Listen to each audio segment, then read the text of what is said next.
Daí, minha gente, beleza? Espero que o meu papel aqui seja trazer um pouco de clareza para vocês num tema que vai mudar muito ainda e vai transformar a sociedade, vai transformar a nossa relação com as pessoas, vai transformar a nossa relação com tecnologia e vai transformar a justiça também, né? Então, eu sou advogado também, já fui jornalista. É bacana ver o Fabro aqui, meu colega na época do jornalismo, mas também tomou um rumo super bacana na vida. Então, bom, primeira coisa, eu quero pegar e fazer um exercício rápido com vocês, tá? Gente, seguinte, vocês devem estar acostumados hoje a perceber que as pessoas, ou que muitas especialistas ou pseudo-evangelistas de tecnologia dizem pra gente, olha, o mundo vai ser assim em 5 anos, o mundo vai ser assado. Eu vou mostrar para vocês agora aqui 3 coisas que se imaginava que em 2019 estariam acontecendo. Ok? Primeira coisa com relação ao óculos 3D. Diziam pra gente que nós teríamos realidade aumentada já em 2019. Essas previsões são de 20 anos atrás, tá? São previsões relevantes de um cara que chama Ray Kurzweil, que escreveu um livro chamado As Máquinas Espirituais. Então, ele achava que a gente ia ter óculos 3D, seria algo muito comum de acontecer.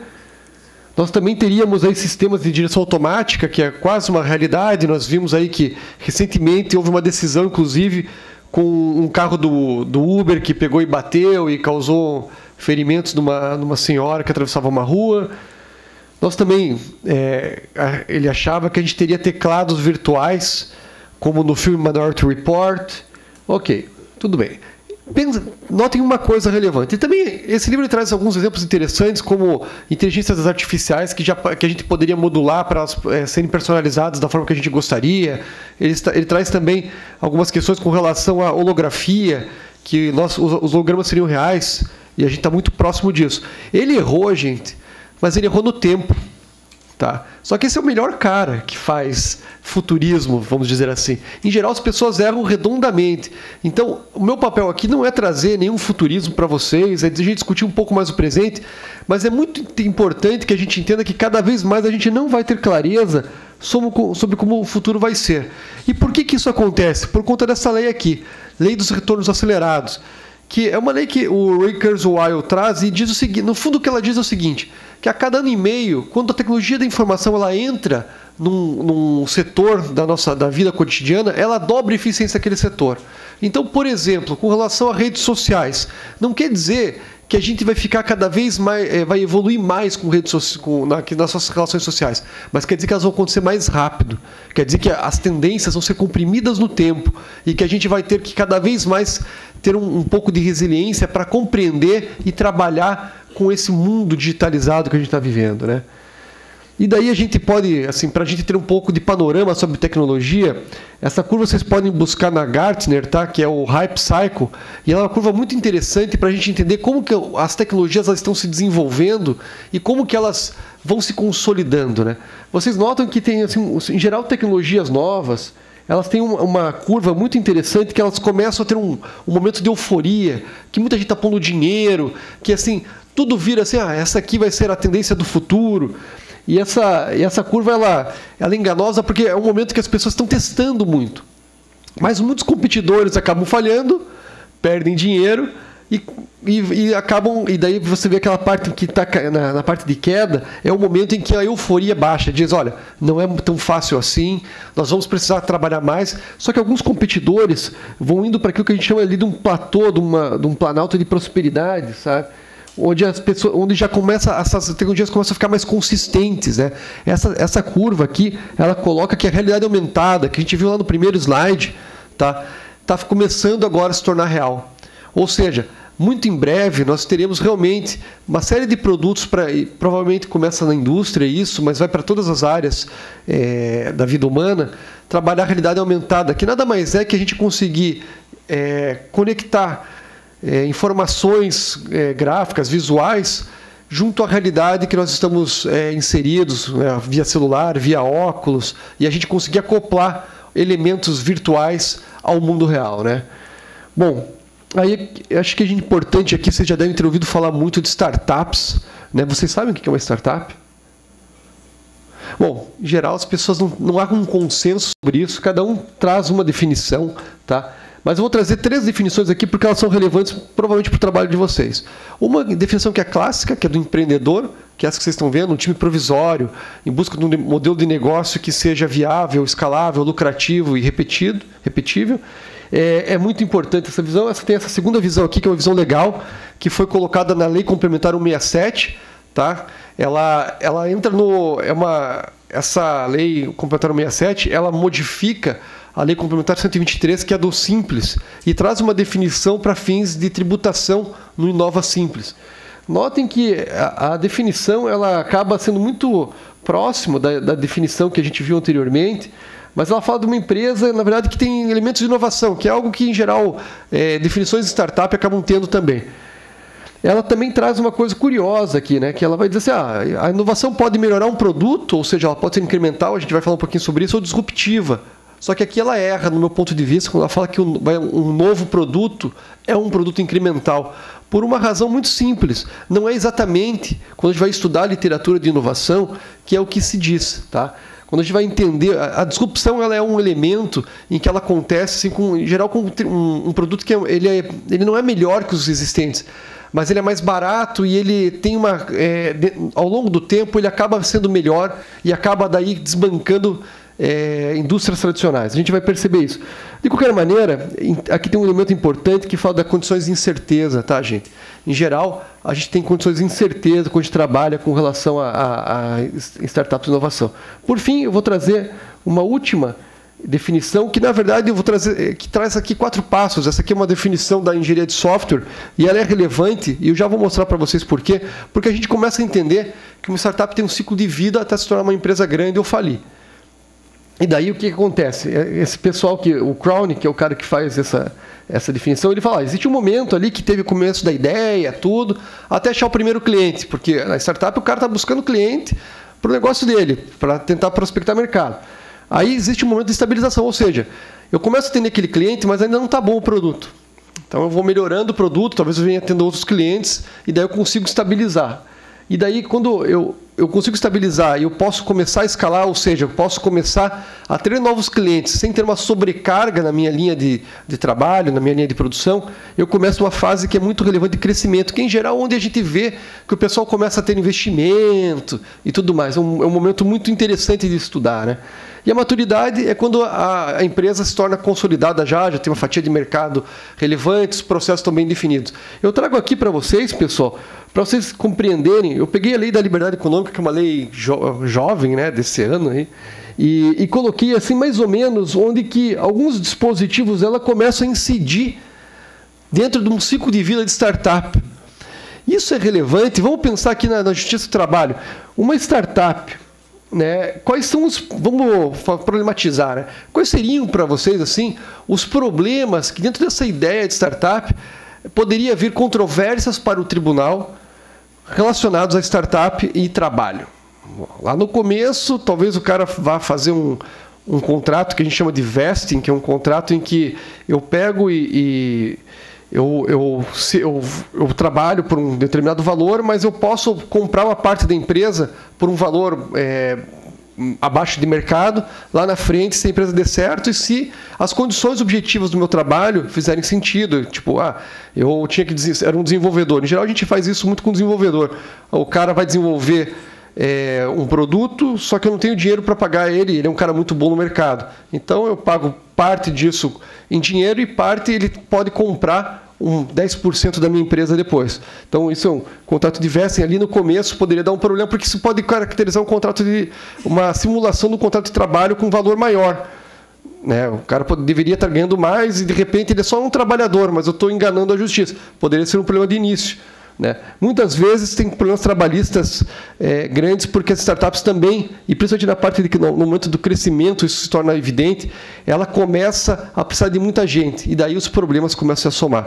Então, isso aqui eu só trouxe para vocês terem uma ideia, mais ou menos, de como que funciona um ciclo de vida de uma startup e como que as leis podem ir incidindo, né? Com um exemplozinho aqui da Lei da Liberdade Econômica. Bom, inovação. Eu vou mostrar para vocês que inovação, Em geral, hoje em dia, todo mundo fala para vocês, né? Ah, sou inovador, sou criativo. Aí aparece aquele bando de gente que eu gosto de chamar dos Innova Boys, que dizem que sabem tudo, que tem uma linguagem de mindset, um monte de termos ingleses divertidos e completamente irrelevantes, né? O importante da gente entender de inovação é que existem 3 tipos que fazem sentido a gente falar. O primeiro é incremental, que é quando a gente melhora um produto, né? Existe um segundo tipo de inovação, que é a inovação disruptiva. E isso aqui a gente tem que entender mais como um fenômeno, porque ela leva um tempo para se viabilizar, né? O cara que escreveu sobre inovação disruptiva se chama Clayton Christensen, tá? Ele escreveu um livro chamado O Dilema da Inovação em 96. A maior parte do pessoal que faz inovação acaba não lendo esse livro, o que é uma pena, porque ali você vê assim, a necessidade que existe de estudo científico sobre as coisas, e ele pesquisou 3 mercados. O mercado de tratores, o mercado de disquetes, o mercado de hardware. E o que ele percebeu nesses 3 diferentes mercados? Que produtos que pareciam de menor valor, mas eram diferentes, assim, eles acabam conseguindo solapar mercados e ao longo do tempo desbancavam grandes players, certo? E é muito curioso que a única empresa que acaba permaneceu muito forte, apesar da disrupção que houve na área de computadores, é a IBM. E ele coloca muito bem, ela diz o seguinte, olha, é curioso porque a IBM ela produziu laptops muito cedo, tá? Porém, ela não encorajava a venda. E por que ela não encorajava a venda? Porque a margem da IBM, vendendo mainframes, aqueles computadores imensos, ou de alto processamento, era muito grande a margem de lucro. Não fazia sentido para ela gastar energia, gastar dinheiro e mobilizar seus representantes de venda para vender poucos computadores de laptop. Então, assim, para eles o faturamento era um valor relevante, que é algo que uma empresa pequena, uma startup que começa, não tem esse problema. Ela já está com qualquer faturamento para faturamento. Então, a inovação disruptiva ela é muito fácil de acabar acontecendo dentro de contextos de startup justamente por isso, porque há condições, ainda os valores da empresa não pressionam você para um modelo que já foi testado, né? E por fim, eu acho que essa aqui é uma estratégia super bacana. Na verdade, ela cria um novo mercado a partir do novo produto, tá? Basicamente, a estratégia do Oceano Azul, você trabalha buscando reduzir custos e trabalhar num mercado adjacente do qual você trabalhava. Um exemplo bacana que o pessoal que escreveu esse livro traz, Estratégia do Oceano Azul, é o exemplo de um vinho chamado Yellowtail, que tem um canguruzinho, não sei se vocês já viram assim, esse vinho. É um vinho mais leve e que pegou e conseguiu tirar uma grande fatia de mercado do pessoal que tomava cerveja. Tá? Então, ou seja, você cria um novo produto que busca um mercado a um preço acessível e que busca um mercado que antes você não atingia. Vamos lá. Bom, aqui eu trago um quadro para vocês entenderem esses 3 tipos de disrupção, que eu acho que pode ser relevante, né? Mas o mais importante agora, talvez, do dia nosso, seja discutir um pouquinho, e para vocês o TRT acaba sendo extremamente relevante, é falar um pouquinho sobre plataformas digitais, porque esse é um termo que a gente usa para muitas coisas, tá? Aqui eu estou trazendo 5 delas, e são 5 diferentes.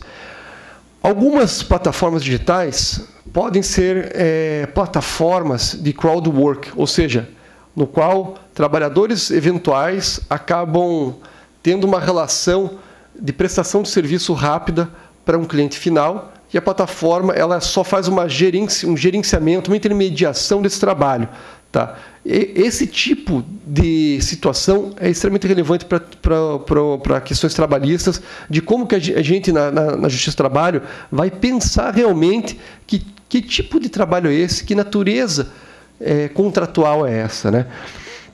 Dentro dessa ideia de crowdwork, esses aplicativos de logística urbana, como Uber Eats, Uber, Rappi, 99, a relação é muito clara, entende?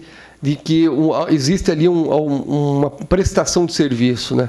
No caso do Airbnb, de aluguel de acomodações para pessoas, é uma relação um pouco diferente, certo? Porque veja que nesses 4 exemplos que principalmente no Uber, né, o 99, são aplicativos que já vem determinado o preço da corrida pelo aplicativo, ou seja, pela plataforma. Ela coloca o preço. No caso do Airbnb, não. Quem coloca o preço é a pessoa que vai oferecer acomodação. Então veja que já tem diferenças. Aqui no Brasil, a gente ainda não tem uma clareza jurídica e não tem se trabalhado muito isso. Eu vou apresentar para vocês daqui a pouco um livro que trabalha algumas coisas com relação a trabalho eventual em plataformas. É o único livro que eu conheço que faz isso. Mas a gente não tem ainda uma diferenciação como os europeus têm feito. Tá? Para os europeus, Airbnb não é plataforma, por exemplo. Tá? Airbnb, o que vai regrar eles é a lei do comércio eletrônico. Tá? Por conta justamente, assim, então, o principal fator para eles é que quem dita o preço é outra parte, não é a plataforma. Então não seria plataforma. Né? No caso da OLX, vocês já usaram? O OLX é um aplicativo em que você compra móveis usados, móveis que não sejam usados, enfim. Você pode fazer esse tipo de compra também. Mas ele acaba sendo também uma questão de discutir em que nível é plataforma ou não. Certo? Plataformas, em geral, vão fazer essa intermediação de coisas, de pessoas. Mas aquela que vai interessar mais para a gente são algumas outras que a gente já vai ver aqui. Bom, aqui nós temos exemplos que mudaram nossa relação mudaram nossas relações sociais. O Facebook mudou a forma como a gente consome notícia, como a gente se comporta na internet, e é um grande... E aí eu acho que o Fábio vai falar mais isso sobre questões de mídias sociais, nem vou adiantar muito. É o grande lugar onde todas as confusões com relação à intimidade, privacidade e agora fake news acontecem. Né? Então, o Facebook merece, Facebook, Instagram, essas ferramentas, elas vão merecer uma atenção maior nossa para a gente aprender a lidar com esse tipo de informação e como que a gente se porta nisso. Né? Mas isso é para daqui a pouco. Acho que é importante aqui a gente entender, tá, que o LinkedIn é uma ferramenta extremamente relevante hoje para quem está trabalhando, para quem quer se mostrar profissionalmente, e a configuração dessa ferramenta ela acaba facilitando conexões interessantes para trabalho. O Instagram começou como uma ferramenta de fotos assim, artísticas, mas acabou indo para um outro nível, que agora o marketing é pesado, você vai pegar... Todo mundo tem escritório de advocacia, tem Instagram, é uma coisa curiosa, assim. Foi para uma outra... A ferramenta ela tem vida quando ela interage com as pessoas, né? Então isso começa a mudar, assim. Na verdade, eu digo que nós somos humanos e não humanos em mesmo grau de... Estamos em simetria, nós não temos uma hierarquia de quem manda em quem, porque o nosso comportamento muda com essas ferramentas. E isso é muito relevante. Né? Bom, aqui eu trouxe um exemplo também já que a gente estava falando de disrupção, eu quis trazer o Spotify por uma razão, que é o último ali. Spotify, não sei se vocês conhecem, mas a maior parte, muita gente já usa, né? É um aplicativo que te permite ouvir música, né, enfim, de todas as variedades. E a relevância dele para a gente pensar disrupção é que antes dele existir, e ele é pioneiro, não é exatamente pioneiro, porque existiam outras ferramentas com algoritmos interessantes para a gente ouvir música, mas antes dele existir e essa geração de aplicativos, a gente passou a comprar música via iTunes. Tá? Em vez da gente pegar e ficar baixando música ilegal, o que a gente começou a fazer? A gente começou a comprar música, ou seja, pedaços de beats que nós colocávamos no nosso computador via uma ferramenta da Apple, que era o iTunes. Né? Só que o que acontece?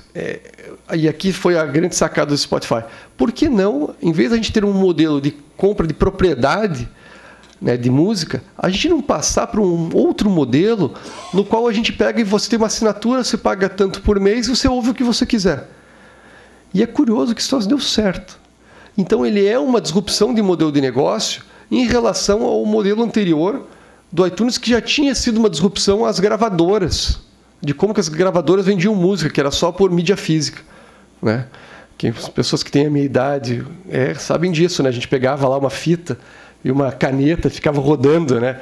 Os mais novos não sabem nem para que serve uma caneta com uma fita cassete juntas, né? Bom, vamos falar um pouquinho de um assunto que interessa bastante para a gente aqui, tá? Pelo menos na área do trabalho, eu estaria estudando muito isso agora, né? Qual que é um conceito aí de plataforma digital de crowd work, ou seja, em que as pessoas de livre, espontânea vontade, não tem empresa, não tem nada, prestam um serviço de uma natureza eventual, ou seja, elas não têm uma relação nem com a plataforma e nem com outra parte que seja duradoura, né? E como é que isso funciona, né? Quais são os elementos dessa relação, né? Esse conceito, eu posso depois deixar para vocês a apresentação, tá? Não precisam se preocupar muito em tirar foto, mas também pode, né? Mas se quiser pode, aquela coisa assim, porque, né? Depois ninguém passa as apresentações, mas elas vão ficar aqui ou me mandam uma mensagem e eu passo para vocês. Mas isso é muito bacana, esse conceito, porque ele começa a facilitar como é que a gente vai conseguir estruturar isso para o futuro. Tá? Existem várias questões que a Justiça do Trabalho vai ter que se posicionar de uma forma muito clara. E em duas questões de tecnologia são relevantes. A questão das plataformas e a questão da inteligência artificial que a gente vai ver hoje ainda. Tá? Por favor, deixa eu ver se está aqui. Legal. O que a gente tem quando a gente tem o que é um pressuposto de uma relação de crowd work, né? Primeiro que ela é triangular, ou seja, tem uma plataforma virtual, trabalhadores dessa multidão, crowd é multidão, né? E o requerente do serviço. Existe uma conexão direta entre o requerente, comprador de serviço, e o trabalhador, via online, né? E existe uma prestação do trabalho humano que é individual, individualizada, né? Não é uma empresa que está fazendo isso. Só que ela é descontínua, né? Você tem que tomar um cuidado aqui que, por exemplo, uma agência de empregos, ela até pode dizer que ela é plataforma, né? Mas se a relação for contínua do particular, talvez aqui a gente tenha que pensar como que essa relação vai se dar mesmo, do ponto de vista jurídico, né? Bom, isso aqui está nesse livro desse meu colega lá de Curitiba, do André Zipper, um livro interessante, e ele traz também umas outras questões aqui que eu queria trazer para vocês, tá? Que é o conceito do crowd work, tá? Crowd worker é esse cara que é uma pessoa física, que está numa multidão produtiva, né? E está conectado a uma plataforma que vai prestar serviços individuais, né? Veja que é de natureza onerosa, mas é descontínua, né? Não tem um elemento aqui que é sempre relevante na relação de trabalho, na continuidade, né? E ele também não é subordinado, né, gente? Ele trabalha quando quer, né? Se tiver um tipo de subordinação, pode caracterizar vínculo empregatício aqui, né? Bom, dito isso, eu quero trazer para vocês uma coisa que tenho certeza que vocês não leem. Termos de uso. Quem que já leu termos de uso aqui? Por favor, levanta a mão. Eu sabia. 1, 2, uma pessoa? Parabéns para quem lê. Vai ficar mais curioso isso se não for adiado com a Lei Geral de Proteção de Dados Pessoais. Essa discussão vai ficar mais curiosa ainda e vai trazer mais dor de cabeça para advogados, para negócios digitais e para a justiça. Por que isso, gente? Porque o termo de uso, na verdade, ele faz o regramento e a política de privacidade ela faz o regramento das nossas relações dentro da internet. E agora, com a LGPD, o que vai acontecer? Algumas coisas que antes eram mais obscuras vão ter que ser tornadas claras. Você tem que dizer, você coleta que dados especificamente, vai precisar dizer, você armazena, você trata esses dados com que finalidade, você compartilha com outros parceiros ou outras empresas, você precisa dizer tudo isso a partir da metade do próximo ano. Se não for adiado até 2022, como alguns parlamentares estão acenando aí. Mas, de qualquer maneira, isso aqui é muito interessante a gente entender, porque ela vai estabelecer, esse termo de uso, em geral, vai estabelecer uma relação não só com o consumidor, mas muitas vezes também, se a gente está falando em plataformas, pode trazer também, vai estabelecer como que vai ser firmada a relação jurídica com os estabelecimentos, ou com empresas, ou com terceiros também, que são componentes dessa relação, né? Aqui eu trouxe mais uma definição disso, né? Um contrato, evidentemente, é um contrato de adesão, porque você não tem como pegar e aceitar, você deixar de aceitar as cláusulas. O que o pessoal na União Europeia tem feito, já no início, quando você entra num site, colocar lá um aviso, olha, contém cookies. Cookies são pequenos arquivos, a gente vai ver aqui. Mas esses arquivos eles vão para dentro do seu computador e coletam dados de navegação. O cookie mais comum que vocês vão lembrar agora é quando vocês entram num site e já não pede mais, entra no Google ou no Gmail, no Facebook, e não pede mais a sua senha. Por que não pede sua senha? Porque existe um cookie lá que está dizendo, não, esse computador aqui já estava logado, ele já utilizou a senha, então pode entrar direto, certo? Então é por isso que não precisa... você não vai precisar fazer o login direto, porque é uma mão na roda. Só que, ao mesmo tempo, esses cookies também podem estar fazendo análise do seu comportamento, o que você está digitando, o que você está procurando, né? Por isso que às vezes você digita uma vez lá o nome de um livro no Google e de repente você vai com tudo para onde você vai, estão te anunciando aquele livro lá, né? Sapatos, né?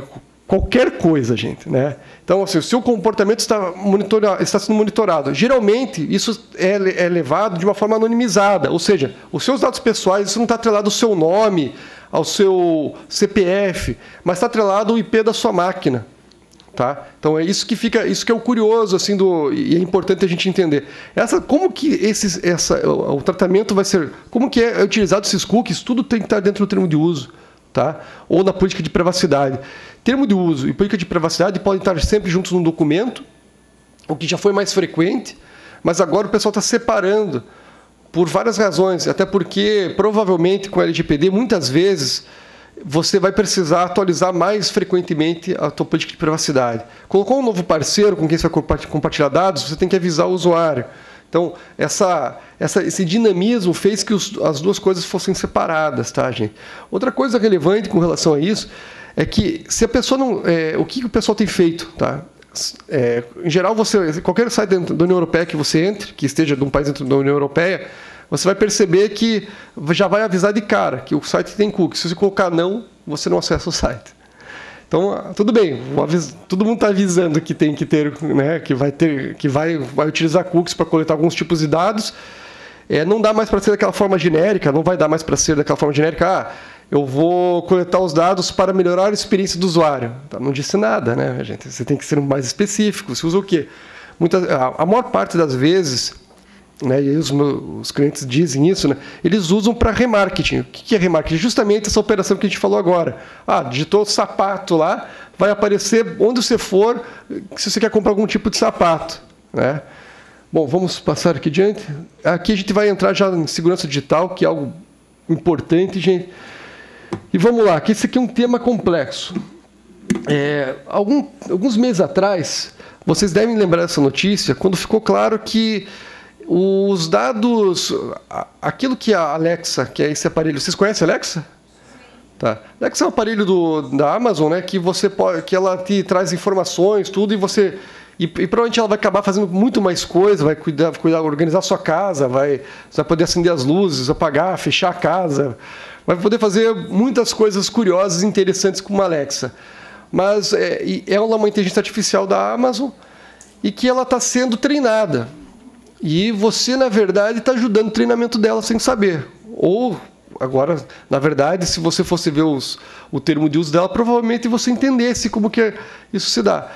Qual que foi o escândalo recente que a gente viu? É que a Alexa, gente, ela assim, para fazer o treinamento de inteligência artificial, não é algo que se faz sozinho, que os dados vão entrando dentro, se torna um big data, né? Eles entram numa máquina e eles são processados automaticamente. Você precisa de alguém que treine essa máquina. E aí tinha gente ouvindo conversas dos outros, né? É claro que eles dizem, não, eram especialistas, isso não foram só algumas conversas, né? Mas a gente começa a ver que, assim, se a gente está falando em privacidade, no mundo digital, talvez, ou provavelmente, ela não exista mais, né? Então, o nosso cuidado em usar nossos dados e estar no mundo digital, eles vão ser sempre redobrados. Não há mais como a gente pegar e entender que, e principalmente quando é algo grátis, né, tipo o Facebook, quando for grátis, vocês são o produto, tá? Isso não tem jeito, não. For grátis, você sabe que, tipo, é muito curioso de falar, né? Mas, por exemplo, se você for pensar assim que até pouco tempo a gente pagava por jornais, por ter informação de qualidade, e hoje em dia a gente, se não quiser, não paga, é também um risco, né? Porque se você não está pagando, como é que esse alguém está ganhando dinheiro, né? Como é que tipo de relação ele tem, interesses ele tem com aquela informação que ele está produzindo de forma gratuita. Então, a gente fala em segurança de informações, mas ela também tem viés com relação à segurança da nossa consciência. Tá? Esse é um ponto interessante, porque o que resguarda que os nossos pontos de vista hoje não são manipulados por outros atores, né? Bom, a gente vai falar um pouquinho ainda sobre essa questão de deepfake, fake news, tá? Mas bem rapidamente. Eu queria trazer um outro exemplo para vocês aqui. Essa notícia, tá? ela tende a não ser verdadeira. Tá? Não, pode ser que o smartphone... provavelmente, pode ser que sim, que o smartphone ele ouça o que você fala sem você... mesmo estando desligado. Mas é muito mais provável que a quantidade de informação que nós damos para grandes empresas hoje, diariamente, essas informações que a gente dá possam trazer uma ilusão de que isso acontece. Porque talvez, muito provavelmente, que eles conheçam mais sobre nossos comportamentos do que nós mesmos. Pela quantidade de dados que nós transmitimos a cada momento, certo? Hoje em dia, a gente já sabe que o WhatsApp, Instagram, o seu comportamento lá dentro também influencia o que o Google faz, são empresas do Google. Então, o que é relevante para essas grandes empresas? É o comportamento do usuário, né? Acho que, não sei se vocês já assistiram, no Netflix tem um documentário muito relevante chamado Privacidade Hackeada, que vai trabalhar com a questão da Cambridge Analytica. Vale a pena dar uma olhada nisso, sim, para a gente entender em que nível que a gente pode discutir com relação a hackeamento da nossa consciência, a partir de informações que nós estamos toda hora transmitindo nas redes. Vamos lá. Bom, outra coisa importante, né? Aqui a gente está falando em cookies mesmo, né? O Google rastreia o seu histórico, rastreia você mesmo com o histórico de localização desativado. Ou seja, nós temos, apesar de estar desativado, talvez esteja desativado para nós. Estou trazendo exemplos aqui só para a gente ter noção do quanto isso se tornou relevante a gente discutir. E aí tem o Net Ellison, ele costuma dizer que a gente não deveria mais usar. Eu acho um pouco exagerado. É claro que tudo bem, a gente não tem privacidade, a gente não, entre aspas, né? Porque tem alguém aí monitorando o nosso comportamento, mesmo que diga que nós somos anonimizados, né? Mas a gente também sabe que é muito arriscado quando grandes empresas podem pegar e digitar nosso comportamento com base no que sabem sobre nós. Então, eu acho que assim, talvez a grande lição, né, quando a gente vê essas coisas eu tenho que resguardar a minha privacidade de alguma forma do mundo digital, né? Nem tudo que eu penso ou que eu acho, eu preciso pegar e divulgar, né? Existem... E mais, né? A gente tem que ter acho que está no momento da gente se reconectar com o presente, se reconectar com o momento atual, o agora, né? E aí, assim, é muito curioso que realmente mindfulness, yoga e outras tantas atividades voltam a ser relevantes e são assim uma força, inclusive, que eu diria de contracultura, né? Hoje em dia você tem vários lugares, tanto no Rio de Janeiro quanto no Rio Grande do Sul, em outros lugares também, você consegue encontrar locais em que você passa uma semana em silêncio, né? Tudo que é excessivo, do outro lado também, é como o Xing diz, né? Se algo é excessivo, aquele algo excessivo se torna o seu oposto, né? E é o que está acontecendo nesse momento. A gente começa a ter essa necessidade de reconexão, né? Eu poderia estar em Curitiba fazendo essa palestra aqui com vocês, mas estou aqui porque faz sentido para nós nos encontrarmos, nós nos conectarmos, nós entendermos quem somos uns dos outros, né? Então, eu acho que aqui a gente tem uma reflexão importante nesse mundo em que nosso comportamento é digitalizado, como é que a gente reafirma também o mundo real, né? E daí aqui a gente vai falar um pouquinho sobre o monitoramento, né? Até trouxe isso para a gente ter noção do que são os cookies, né? Basicamente, a questão para você lembrar senhas é legal para a gente, né? Mas existem outras opções ainda com relação a armazenamento de suas preferências e do seu comportamento. E aí a gente tem que pensar, né, que vai ser assim, ou então a gente não vai usar esses produtos, né? O que produtos nós vamos usar que não vai nos pedir esse tipo de coisa. A tecnologia, ela vai entrar, se ela já não entrou, em todos os níveis de nossa vida. Todos os níveis. Cada vez mais, nosso comportamento vai ser mediado por tecnologias, né? É claro que é o seguinte, gente, somos nós como indivíduos e como grupo que dizemos como essa tecnologia tem que ser, né? Eu sou presidente da Comissão de Inovação e Gestão lá da OAB Paraná, e eu digo que o nosso principal papel é estarmos nos inserindo como advogados, como grandes produtores de tecnologia. E eu acho que vocês, como magistrados, como servidores do tribunal, também têm esse papel de pensar as tecnologias que vocês vão usar. Tecnologia hoje, gente, não é uma coisa que a gente compra de prateleira, não, tá? Eu vou comprar uma tecnologia, ela vai vir pronta e vou resolver o meu problema. Quando a gente fala em inovação, tá? A gente está falando de um outro negócio. A gente está falando que A gente está falando num momento em que o mundo inteiro está sendo digitalizado. Só que a gente não pode digitalizar o mundo de uma forma que a gente leve as coisas ruins do mundo real ou os nossos vícios de processos e procedimentos para o mundo virtual. Se a gente faz isso, a gente vai trazer os mesmos problemas. Então a gente tem que pensar esse momento de digitalização do mundo como um momento muito relevante para a gente reavaliar processos, reavaliar como que a gente vai pegar e trabalhar num mundo que é eminentemente digitalizado. Como que a gente pode, dentro da administração da justiça, torná-la mais eficiente? Como que a gente pode fazer coisas diferentes do que fazemos hoje? E essas questões nós temos que nos perguntar. Como que o nosso trabalho pode ser mais relevante e mais produtivo e menos cansativo, menos estressante? Estava vindo para cá, acabei de ler aí que um desembargador que recebeu um prêmio do CNJ por produtividade, desabafava que, poxa, está muito pesado, né? Não somos só números, não somos só números para o CNJ, em termos de processos que a gente conseguiu vencer, que a gente conseguiu pegar e julgar, de como que está a situação hoje de nossas varas, né? A gente precisa entender que é muito mais que isso, tá? Porque senão, se vira só número, não é só estressante e desgastante, né?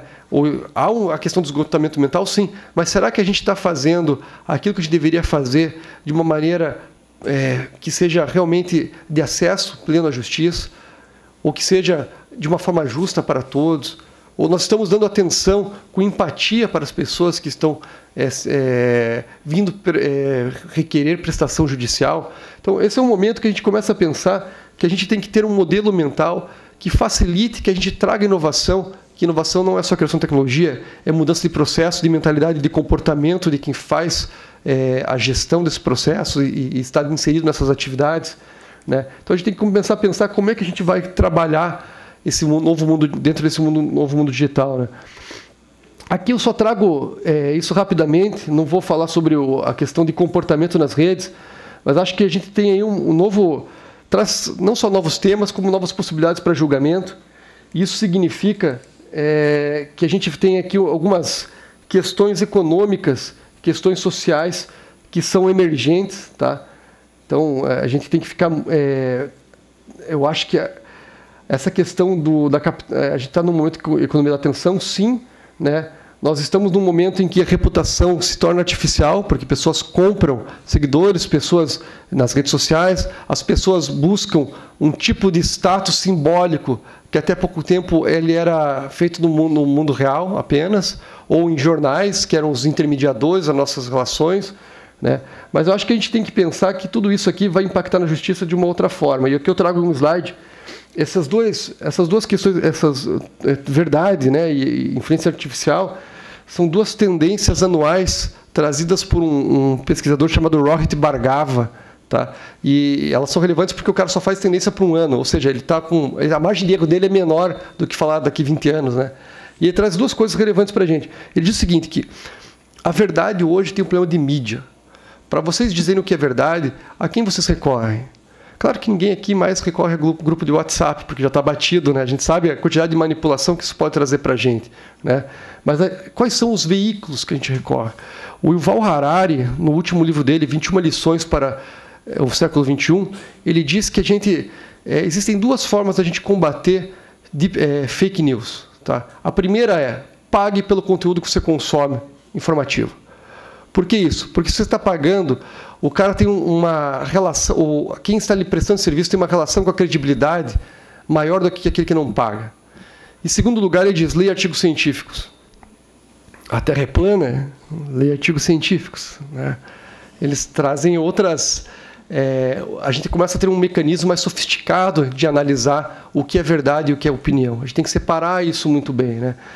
Para a questão da justiça é muito relevante porque a gente não, quando a gente vai trabalhar com a justiça, vocês sabem que a verdade real ela vai ser sempre diferente da verdade processual.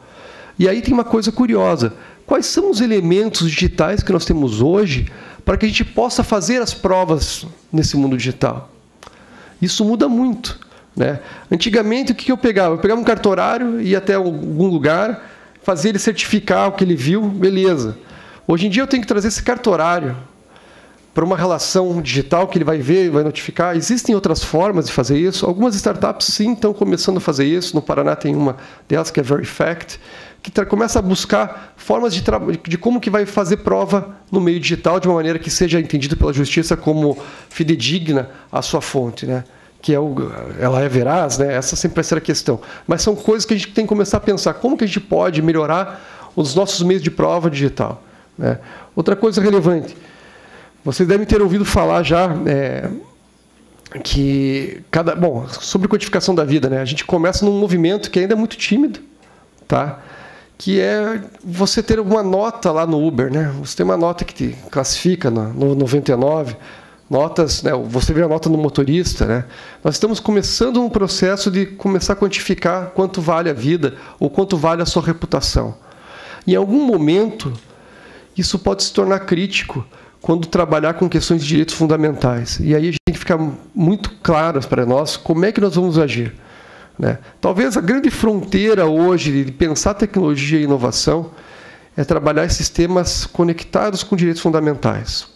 Por uma razão muito importante, na verdade. Existem movimentos oportunistas de que a gente deve pegar e fazer uma nova constituinte, trazer uma nova Constituição. Mas no momento em que a sociedade está tão fraturada, já dizia o ex-presidente do STF, o Carlos Aires Brito, a gente não pode fazer isso porque esses grupos que fraturam a sociedade podem facilmente pegar e tomar conta dessa pauta pública e fazer o que quiserem. A nossa Constituição, ela veio num momento em que a gente saía de uma ditadura. E o olhar daquele constituinte era observando que aquilo que tinha acontecido não poderia mais acontecer. Então, a gente tem que lembrar que essa nossa Constituição, até apelidada de cidadã, ela é muito boa. E a gente pode ressignificá-la a partir das novas questões tecnológicas. Bom, como eu tenho pouco tempo, tenho mais 10 minutos, aqui eu trago algumas questões que têm impacto. A gente já falou um pouquinho sobre LGPD, né? E eu acho que a questão maior com relação à proteção de dados é relevante. Mas vou deixar uma coisa para vocês aqui, né? Eu estive agora, há pouco tempo, no Web Summit em Lisboa, e a palestra inaugural foi do Snowden. E ele disse uma coisa que me chamou a atenção. O problema não é a segurança de dados. O grande problema hoje, que tem com relação à capacidade de manipulação do ser humano, é a coleta de dados. Então a gente tem que avaliar em que medida realmente aqueles dados estão sendo coletados são relevantes para qualquer coisa que a gente vá fazer. Bom, eu trago esse slide aqui, eu gosto muito dele, tá? Porque a gente no dia a dia e nessas andanças de dia e tecnologia, a gente começa a perceber que existem mundos que são um pouco antagônicos e convivem, né? Eu coloco primeiro ali ramos do direito e novas verticais, né? Antigamente a gente pensava direito processual penal, direito trabalhista, né? direito civil, administrativo. Hoje, a gente está falando em direito de infraestrutura, direito das startups, que não são ramos do direito, mas são feixes, uma série de necessidades jurídicas que estão orientadas para um cliente.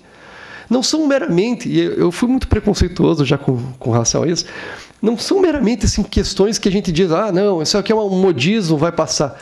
Não, gente, é que há uma mudança de mentalidade de que quem é relevante é quem está na ponta, seja o cliente, seja o cidadão numa prestação judicional, certo? A nossa atividade sempre ela é pegar e servir aquela pessoa que nos paga, né, e para a qual nós temos uma responsabilidade em executar bem o nosso serviço. E é por isso que essas questões estão mudando. Com relação à pesquisa, cada vez mais vocês vão ver estudos de jurimetria multidisciplinares, com equipes que tem gente de tecnologia, gente da sociologia, gente que vai pensar não só o direito, mas também o impacto do direito. E daí que eu falo ali questão do design legislativo, é porque cada vez mais é presente, e a gente vê isso nas leis, uma análise, ou uma análise econômica do direito, ou uma análise sistêmica, como é que é pensado essas questões de legislação para evitar que elas tragam mais problemas que soluções, né? Isso tem sido mais claro também. Detalhe, gente, a preocupação humana está mudando o paradigma do direito, que está deixando de ser formalista e adequado a prazos. E aí aqui tem algo relevante para os senhores e para as senhoras, que é com relação à duração razoável do processo. Eu sei que eu sei que o judiciário está soberbado hoje, até porque foi um esforço de a gente dar acesso à justiça para todos, né? E isso também teve um custo, e vocês pagam esse custo todos os dias. Mas a tecnologia, ela está aí para nos ajudar. Como é que a gente vai trabalhar essas questões de uma maneira que a gente consiga vencer isso e que a justiça tenha o lugar que merece, né? Que é um lugar de respeito, um lugar que as pessoas saibam que elas terão uma decisão judicial num prazo razoável, né? E a gente entende que quanto mais essa preocupação humana, ela ficou muito clara no momento que foi viral, na verdade, quando uma ministra do STF acabou protelando o julgamento de um processo. Acabou protelando é uma maneira ruim de dizer, mas um processo foi protelado, né, por N razões, porque o gabinete está soberbado, ok, mas o problema foi quando a advogada pegou e publicou em redes sociais. Na verdade, ela peticionou e parte da petição dela apareceu nas redes sociais dizendo: olha, a pessoa morreu fazia 30 anos ou 20 anos que esperavam a prestação jurisdicional. Nós peticionamos várias vezes para a senhora e os seus anteriores e os anteriores ministros que tinham esse processo, e isso não se resolveu. Note que aqui a questão não é o porquê que isso aconteceu, mas sim o sentimento que causou de ter a viralização. Essa preocupação humana cada vez vai ser mais presente nas nossas ações, porque nós vamos levar em conta que episódios que acabam emergindo nas nossas consciências não aconteçam com a gente também. Então, aquilo que alguns teóricos falavam, né, que a gente estava num paradigma que era formalista da linguagem, e estávamos indo para uma questão mais humana, talvez realmente isso possa ser uma tendência, né? A gente vai ver nos casos concretos. Bom, aqui eu só trouxe um panorama para vocês verem o que existe hoje de empresas trabalhando na área jurídica. Isso aqui é um mundo, tá, gente, que não vale a pena a gente falar, mas assim, a nossa não só a questão com relação a advogados, mas para todo o aparato judiciário, as coisas vão mudar, tá? A gente realmente está indo de um modelo contencioso para um modelo conciliador. Os tribunais, inclusive os tribunais do trabalho, começam a pensar já em como fazer mecanismos para fazer soluções online, resoluções online de conflito. Isso começa a ser uma realidade. Na semana passada estive em Foz do Iguaçu num evento do TRT 9 e uma das palestras era sobre mediação online. Tá? Então, que modelo que vai ser melhor? Um modelo que a gente não vê ninguém, ou um modelo de videoconferência, ou um modelo que seja assíncrono, ou seja, a pessoa coloca lá o que ela quer e vai se discutindo. Quais são os modelos? Vamos usar a inteligência artificial ou não para selecionar os casos que vão ser mais prováveis? Como é que a gente vai fazer isso? E aí a gente vai, falando em inteligência artificial, a gente vai para o final da palestra aqui já, que eu queria dizer algumas coisas. Isso aqui, ó, é um mundo. Quando a gente vai falar em inteligência artificial, é um mundo. Então, eu vou falar só algumas coisas que eu acho que são relevantes para esse auditório. Nós estamos falando de justiça, né? Tá? Não vou entrar em nenhuma discussão aqui como que elas funcionam. Tá? Aqui tem algumas questões instigantes que eu trago para vocês, né? Como é que fica a questão de recrutamento de candidatos? Vamos lá, vamos pensar uma coisa. Reconhecimento facial. O reconhecimento facial com a inteligência artificial identifica que aquela pessoa está deprimida em um nível severo. E a gente sabe que uma pessoa deprimida em nível severo pode se suicidar. Esse sistema, a pessoa está entrando para trabalhar no saguão da empresa, esse sistema pode barrar a entrada dela e mandar ela para casa e descontar o ponto dela. Como é que nós decidiríamos isso? Olha, dado pessoal sensível, porque diz respeito à condição emocional dela a partir de um reconhecimento facial. Supondo que a tecnologia é perfeita para isso. Tá? Já vamos trazer as problemáticas e outras coisas. Mas aqui eu deixo essa questão. Em que medida a gente pode aceitar isso? Tá? Mas são questões extremamente instigantes. Bom, queria falar 3 coisas aqui. Quando a gente for trabalhar com inteligência artificial, pode acontecer 3 vieses, pelo menos. Como eu abordo o problema. O segundo, os dados que eu tenho, quais são os dados que foram coletados, ou que tratamento que eu estou dando para esses dados. Essas 3 questões podem fazer uma inteligência artificial, por exemplo, ser racista, ou então ou então barrar mulheres dentro de uma seleção de trabalho. São questões que nós vamos rapidamente ter que discutir, né? Mas é relevante porque se a gente for utilizar, por exemplo, para selecionar casos que são mais propensos à mediação, como é que eu estou abordando esse problema? Será que eu não posso enviesar? Ou será que os casos que eu selecionar são aqueles que vão ser mais pró-empresa, ou pró-empregador, ou pró-empregado? Como que eu vou conseguir ter essa clareza quando eu for utilizar qualquer mecanismo de inteligência artificial? Tá? Bom, eu acho que a gente aqui tem algumas questões com relação ao problema, né? Realmente é uma dificuldade muito grande da gente ensinar uma máquina sobre o significado de justiça. E, aliás, se eu perguntasse para vocês aqui o significado de justiça, quantos significados diferentes teríamos? Você entende o nosso problema hoje com relação ao direito constitucional? Porque o nosso modelo é assim também, constitucional. Né? A gente pegar e poder fazer análise de constitucionalidade, a gente faz em primeiro grau. Ela é possível. O juiz pode fazer esse controle de constitucionalidade. Né? Então, como é que a gente consegue, e aí a gente vai indo para o final já, vou passar aqui os slides, tá? Depois a gente podia conversar mais sobre inteligência artificial, mas acho que talvez tenha uma questão mais relevante, que é o papel do julgador nesse mundo.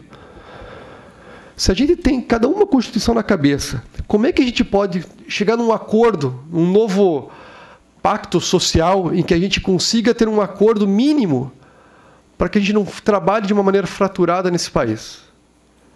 Quais são os elementos que um julgador ou que alguém que está na gestão de um tribunal ou administrando a justiça, o que ele precisa entender nesse novo mundo que nos próximos 5 anos vai mudar, e os 10 vai mudar, e vai ser cada vez mais rápido, vai requerer novas habilidades, vai ter mais gente estressada ou afastada por doença nos tribunais? Isso vai acontecer. Como é que a gente lida com essa mudança rápida e a necessidade de continuar prestando justiça no dia a dia? É como Alice no País das Maravilhas, que corria no próprio lugar. Um monte de gente correndo junto, só que não sai do próprio lugar. Por favor. Acho que tá aqui. Bom, aqui eu trouxe essa tabela aqui, a próxima. Pode passar a próxima, que acho que talvez seja melhor. Mostra quais são o que é a tendência para a gente, de perícias humanas, de competências humanas, para 2022. Tá? Quais são as tendências que nós temos? Basicamente, tem um livro sobre nova educação, tá, que diz o seguinte, que nós temos, são os 4 Cs: capacidade de pensamento crítico, comunicação, cooperação e... tem um quarto que eu já lembro, não lembro agora. Tá, cooperação, capacidade de comunicação, capacidade de crítica e criatividade. E são exatamente o que você vê ali de tendência para 2022. Isso aqui significa que o nosso trabalho vai mudar. E no poder público, a gente tem que fazer que isso vá mais rápido. Certo? Por quê? Porque existe lá na ponta gente precisando da nossa prestação o mais rápido possível, com uma duração razoável do processo. De que, assim, claro que a prestação judicional pode não ser aquela que a pessoa queria, mas ela tem o direito que isso seja em prazo razoável. Bom, aqui eu trago algumas questões, tá, com relação à tecnologia, que são muito relevantes, que são frases dessa ex-executiva, a Margaret Heffernan, e ela fala que a gente tem que pensar a tecnologia, tomar um cuidado quando a gente utiliza a tecnologia, porque a gente está forçando um modelo para uma realidade, e a realidade é muito mais rica que aquilo que a gente pode conceber. Então, a gente tem que ter essa reserva quando vai fazer isso. Vamos lá. E a gente tem que começar a voltar. E aí, assim, o papel do juiz é reempoderado e ressignificado. A máquina não vai tirar dele esse papel. A inteligência artificial, por mais que ela tenha uma habilidade cognitiva, existe um papel para o juiz. Só que ele está conectado com as pessoas, com ele mesmo e com as pessoas. Certo? Porque a gente tem que se conectar com as pessoas que estão envolvidas nas decisões. E aí eu trago aqui, acho que é o último slide, é o seguinte, convido vocês a discutir isso, a pensar isso, certo? Porque a gente não tem outra saída. Nós temos que ter, pelo menos, um ponto em comum do que é justiça e para que ela serve. Qual que é o propósito da justiça? Ela não pode ser um fim em si mesma. Tá? Ela tem que servir a alguém. E a quem esse alguém? E como que eu vou fazer que isso aconteça de uma maneira que as pessoas entendam e represtigiem a justiça? Porque a gente sabe que estamos num momento em que alguns aspectos e alguns órgãos da justiça têm a sua credibilidade de uma forma bastante injusta, minada. E a gente não pode deixar isso acontecer. E qual que é a nossa contribuição? Então a gente tem que saber para que serve a justiça. A gente tem que abraçar a tecnologia, sim, mas talvez o papel do judiciário, o papel do juiz, cada vez mais e de todas as pessoas que trabalham nas questões judiciais, seja fazer isso com empatia. Tá? A gente tem que abraçar o outro, independentemente de quem tem razão. As pessoas têm que vir ao tribunal e não ter medo de encarar a justiça, independentemente se elas estão certas ou erradas e se vão ter uma decisão desfavorável. As tecnologias, a gente tem que sempre lembrar que elas não são neutras e que elas podem ter viés, sim.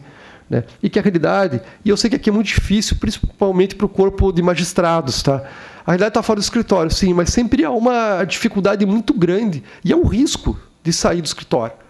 É um baita de um risco. Pode se errar mais do que se acertar se sair. Então, como temperar isso? Como ser prudente de também não ficar exposto, mas ao mesmo tempo conseguir gerar empatia e conseguir fazer que o trabalho seja mais harmonioso, que as coisas acabem acontecendo da melhor maneira, né? E a gente não pode digitalizar um mundo ruim. Gente, eu acho que a gente tem que ousar, tá? No fundo, a gente tem que começar a agir mais. Pequeno, aprendendo com coisas pequenas e depois escalando esse aprendizado para que a gente consiga rapidamente dar conta desse mundo, porque cada vez mais vai ser difícil dar conta. Então, se a gente não se preparar já, não vai acontecer. E aí eu deixo aqui eu termino, tá, com uma provocação, tá? E se em algum momento a gente puder, se vocês quiserem, a gente pode conversar. Qual que é a nossa visão compartilhada? Nós podemos ter uma visão compartilhada. Se a gente não tiver, qual que é o risco disso? Fica para vocês pensarem. Aqui estão os meus dados. Caso queiram, eu posso mandar a palestra, eu posso conversar com vocês. Se fiquem à vontade. Tá? Eu agradeço por terem me ouvido aí por esse tempo. Muito obrigado.